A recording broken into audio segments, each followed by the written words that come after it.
మైసెల్ పెద్దమైన Kumar, GK and current affairs faculty. So ఈరోజు current అఫైర్స్లో భాగంగా ఒక ముఖ్యమైనటువంటి వార్తను చూద్దాం. సో దీంట్లో ఈరోజు ముఖ్యమైనటువంటి అంశం ఏంటంటే ప్రెస్ టాటా సన్స్ రిపోర్ట్ అనేటువంటిది ఒకటి మనం చూస్తున్నాం. సో దీంట్లో ఏంది అని అంటే ఆదాయం ఎక్కువగా ఉన్నటువంటి నగరాలను రూపొందించారు. దేశంలో ఇతర సిటీలతో పోలిస్తే బెంగళూరు, చండీగఢ్, ఢిల్లీ కుటుంబాల సగటు ఆదాయం చాలా ఎక్కువగా ఉన్నదని, అదేవిధంగా ఢిల్లీ, చండీగఢ్, తిరువనంతపురం, వడోదరలో ఖర్చు ఎక్కువగా జరుగుతుంది అనేటువంటిది ఈ రిపోర్టు చెప్పింది. భారతదేశంలో 6 ప్రధాన నగరాలు అయినటువంటి ఢిల్లీ, ముంబై, బెంగళూరు, కలకత్తా, చెన్నై, హైదరాబాద్. సో మొత్తం దేశవ్యాప్తంగా జరిగేటువంటి మొత్తం వినియోగంలో 46% వాటా కలిగి ఉన్నాయని సో డేటా అనలిటిక్స్ సంస్థ ప్రెస్ టాటా సన్స్ కలిసి రూపొందించినటువంటి మెనీ అర్బన్ ఇండియన్ రిపోర్టులో వీటి గురించి చెప్పారు.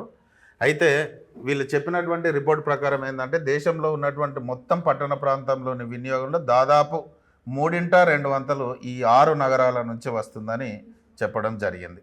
సో ఇక్కడ మీరు గనక చూస్తే టాప్ మొత్తంలో గనక చూస్తే 100 సిటీల లోపల దేశ జనాభాలో 5 వంతు కంటే తక్కువ మంది మాత్రమే నివసిస్తున్నప్పటికీ దేశం మొత్తం ఆదాయంలో 3వ వంతు కంటే ఎక్కువ ఆదాయాన్ని ఈ నగరాలే 6 నగరాలే చూపిస్తున్నాయి అనేటువంటిది రికార్డు.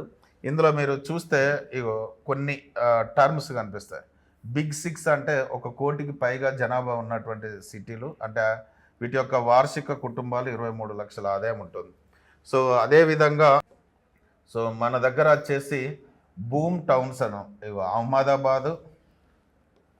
అహ్మదాబాదు ఒకటి, జైపూరు, సూరత్, పూణే లాంటి సిటీలు ఇక వాటి యొక్క జనాభా 25 లక్షల నుంచి 1 కోటి, అంటే సగటు ఆదాయం ఎంత అంటే 17 లక్షలు ఉన్నట్టుగా చెప్తున్నారు. సో ఏది ఏమైనప్పటికీ ఇగో బ్రేక్అవుట్ సిటీస్ 15 నుంచి 25 లక్షల జనాభా ఉన్న సిటీలు, ఇక్కడ వీటి యొక్క వార్షిక ఆదాయం 14 లక్షలు.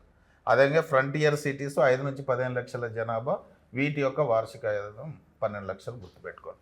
సో అంటే ఆదాయం లోపల ఈరోజు వార్త ఏంటంటే బెంగళూరు, చండీగఢ్, ఢిల్లీ అనేటువంటి టాప్ పొజిషన్లో ఉన్నాయి అనేటువంటిది ఈ వార్త అనేటువంటి చెబుతున్నది.